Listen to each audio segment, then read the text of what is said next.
What's up you guys, welcome to another Road to YOJOEJUNE video, as today we're going to briefly take a look at potential HASLABs to come, as rumor has it that the 2025 GI Joe Classified HASLAB has been either cancelled or postponed. But for the sake of this video and benefit of the doubt, let's take a look at two potential GI Joe Classified HASLABs that could be on the horizon because they are fan favorites. So before I begin, make sure you catch the live stream replay where all those who attended voted their top two predictions for the next HASLAB. So up first we had the HASLAB HISS Tank, the first official big ass vehicle for GI Joe Classified, which funded in record time, where not only did we get the giant ass tank, but army builders such as the driver, whom was part of the initial offering, tactician, and gunner figures. Aside from being able to vote from out of 6 possibilities, fan voted for the Tactician Bravo, which I think was his name, where the color schemes matched the HISS tank, which was awesome. And to accompany this, we also got the Mickey Mouse logoed Cobra Commander, like the original O-ring where the logo was distorted, and interestingly enough, even though collectors knew that a retro one would be on the horizon, this one sealed the deal as one of the rarest figures in the line. The cool part is the tiers included add-ons like the retro canopy and treads, missiles, extra firepower, and more to aid alongside the figures. Then, as the following year, we had the HASLAB Dragonfly, moving away from Cobra, where this time we're onto GI Joe with Wild Bill as part of the initial offering, and instead of having additional add-ons be associated as tiers, they were all included within the giant ass chopper. Therefore, this HASLAB contained 3 tiers consisting of figures such as Glenda and 2 special sub-team recruits such as Night Force Ripcord and Night Force Crazy Legs. This is what made it interesting because not everyone collects sub-teams, so people were just happy about Wild Bill, deeming Glenda to be hated, although I still think she's pretty awesome. And then we have the other 2 making collectors feel incomplete if they collect Night Force to purchase through eBay if they haven't already funded the Dragonfly. Either way, this was another great set of reveals.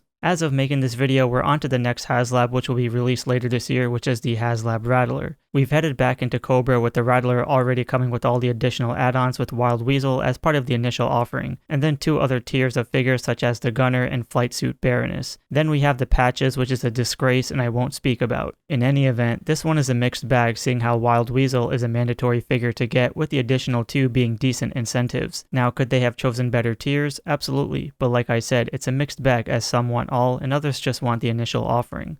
However, it was still a successful campaign. So this leads us to the year of 2025. The GI Joe team is really quiet, tariffs have dominated the toy market and prices have skyrocketed. So could the GI Joe team take a step back this year and postpone it to 2026, or are they keeping such a low profile that they'll shock us really soon? According to my livestream, the top 2 votes for this year's HASLAB that a lot of you voted for is on the GI Joe side, such as the Mauler or the Mobat. Now, I could list all the potential vehicles, but you'll need to watch the livestream for that. But in any case, with these 2 being popular tanks, let me know in the comments below if you agree with any of these 2, and what tiers would you want to be associated with it. Let's see who has the better options, and let's see how many of you agree with your fellow collectors. So with that said, let me know in the comments below who you're excited for, and stay tuned for another YOJOEJUNE video.